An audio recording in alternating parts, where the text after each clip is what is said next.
Une fois arrivé de l'autre côté en Angleterre, n'oubliez pas que vous devez conduire à gauche, très important.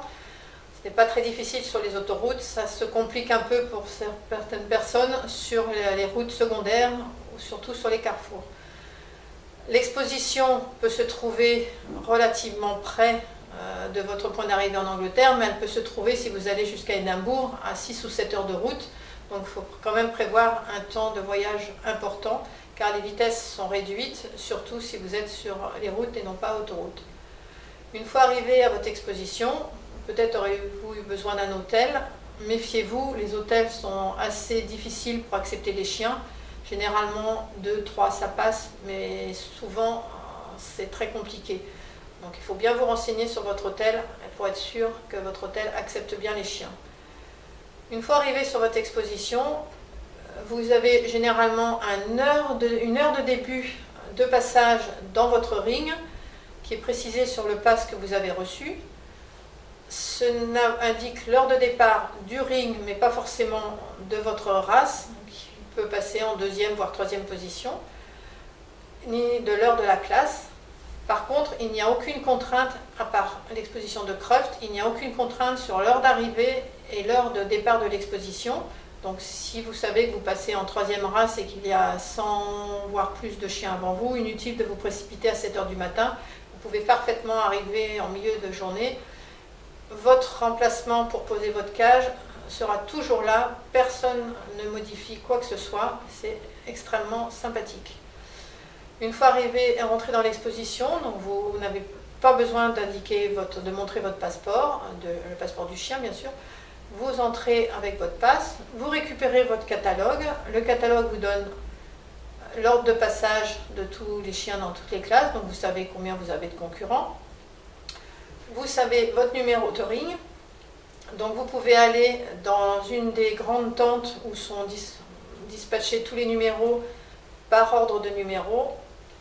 Donc vous allez pouvoir récupérer vos petits cartons. Vous avez un carton qui doit rester sur l'emplacement pour mettre votre cage sous la tente, et vous avez un petit carton pour mettre sur votre clip de ring sur votre brassard, suivant ce que vous utilisez pour présenter votre chien en exposition. C'est à vous de vous assurer après que vous êtes bien à l'heure dans votre classe. Vous ne serez jamais appelé, donc il faut surveiller l'ordre de passage, surveiller que vous n'êtes pas en retard, sinon quand c'est trop tard, c'est trop tard.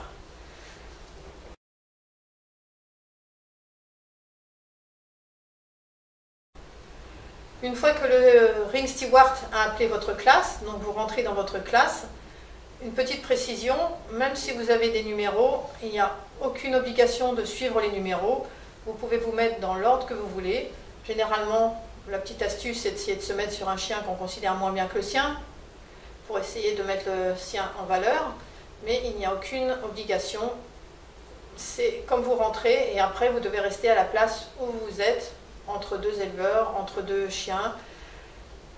Pour le déroulement du jugement, généralement, si les classes ne sont pas trop importantes par rapport à la taille du ring, qui sont généralement très grands, le juge vous demande de faire 1 ou 2 tours avec l'ensemble des chiens de la classe, puis il va prendre un par un les chiens sur la table, les examiner, leur faire généralement un triangle et un aller-retour, le regarder de nouveau en statique, puis vous demandez de vous remettre à votre place. Une fois qu'il a vu tous les chiens de la classe, il peut redemander un tour ensemble, ou alors il peut directement sélectionner 5 chiens. Les 5 premiers sont classés, toujours de la gauche vers la droite, et une fois que les 5 chiens sont classés, le ring steward demande gentiment à tous les autres de sortir. Ces chiens-là n'auront donc aucune récompense. Les 5 premiers chiens auront des cartons, rouge, bleu, jaune, vert, suivant le classement, éventuellement une petite rosette pour aller avec, ça dépend de la générosité de l'exposition ou du club de race. Une fois que vous avez votre petit classement, les 2 premiers chiens doivent rester devant la table du juge. Le juge va prendre un petit commentaire sur chaque chien. Une fois qu'il a fini de prendre le commentaire sur votre chien, si vous avez eu la chance d'être dans les 2 premiers, le juge vous demande gentiment de sortir. Si votre chien a été premier ou deuxième, surtout s'il est premier, à la fin des jugements du sexe donc une fois les mâles ou après une fois les femelles, votre chien va être rappelé. Car le CC, ou Challenge Certificate, un peu l'équivalent de notre CAC, sera alors attribué parmi les vainqueurs de toutes les classes, que ce soit le minor puppy de 6 mois jusqu'au vétéran de plus de 8 ans.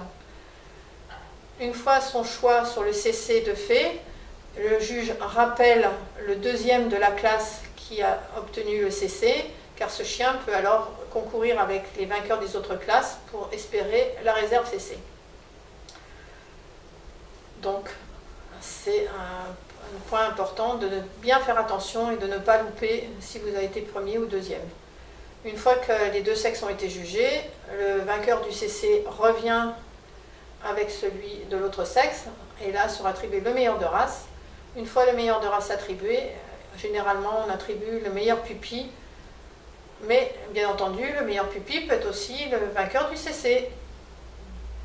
Donc dans ce cas-là, il est obligatoirement meilleur puppy.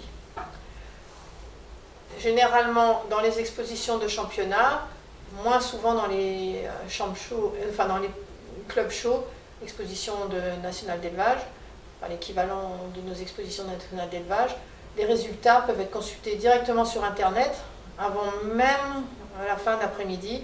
C'est extrêmement rapide. Bien sûr, tous les chiens qui ont participé et qui n'ont pas été classés dans les 5 premiers n'apparaîtront pas.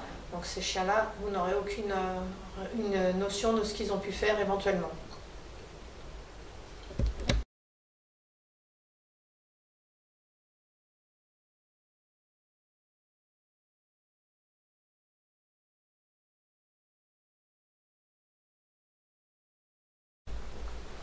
En conclusion, l'intérêt d'exposer en Grande-Bretagne, souvent pour des races d'origine anglaise qui sont à faible effectif sur le continent, on peut se heurter à une très forte compétition. Les races où on a 1 ou 2 chiens dans des expositions AIB en France, on peut retrouver facilement 80 ou 100 chiens en Angleterre. Donc la compétition n'étant pas la même, si on arrive à avoir de bons résultats, voire éventuellement après l'obtention de 3 CC sous 3 juges différents, faire une championne ou un champion d'Angleterre, c'est extrêmement valorisant. Ça permet de faire connaître son élevage, ça permet de faire connaître ses chiens, voilà.